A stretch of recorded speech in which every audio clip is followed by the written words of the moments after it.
Assalamualaikum warahmatullahi wabarakatuh.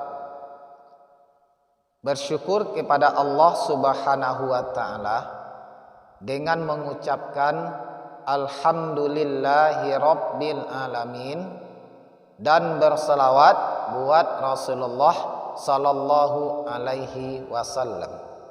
Sahabat media sosial yang dirahmati Allah Subhanahu wa ta'ala, kali ini kita akan membahas tentang adab-adab buang air kecil.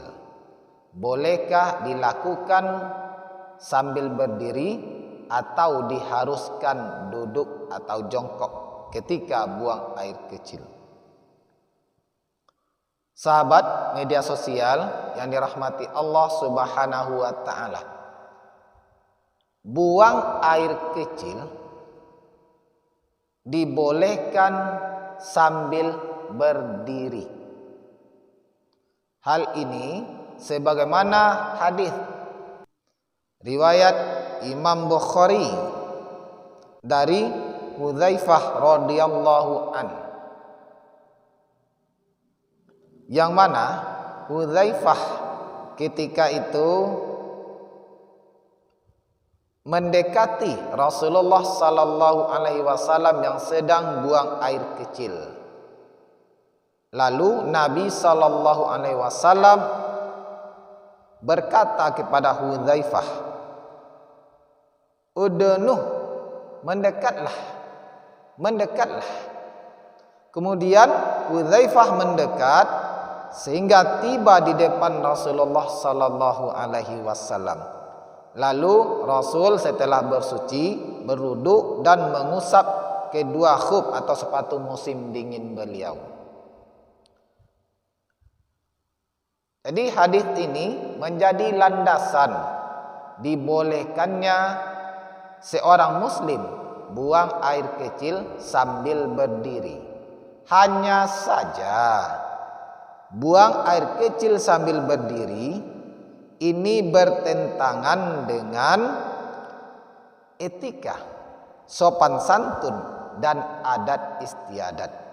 Terlebih lagi, buang air kecil sambil berdiri dikhawatirkan percikan dari air kencing tadi itu mengenai tubuh atau pakaian kita, sehingga tubuh atau pakaian kita terkena oleh najis. Maka yang lebih utama ketika kita buang air kecil adalah sambil jongkok, sambil duduk. Hal ini sebagaimana yang telah disampaikan oleh Aisyah radhiyallahu anha. Ini hadis riwayat Imam An-Nasa'i, yang mana Aisyah menyampaikan bahwa Rasulullah sallallahu alaihi wasallam tidak pernah buang air kecil kecuali sambil duduk.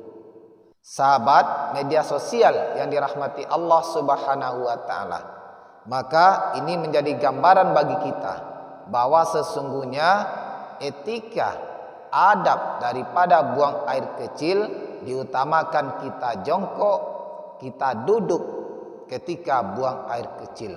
Namun apabila memang dalam keadaan tertentu tidak memungkinkan untuk jongkok, tidak memungkinkan untuk duduk, maka dibolehkan kita buang air kecil sambil berdiri, dengan syarat kita tetap menjaga diri kita dan menjaga pakaian kita agar tidak terkena percikan daripada air kencing tadi.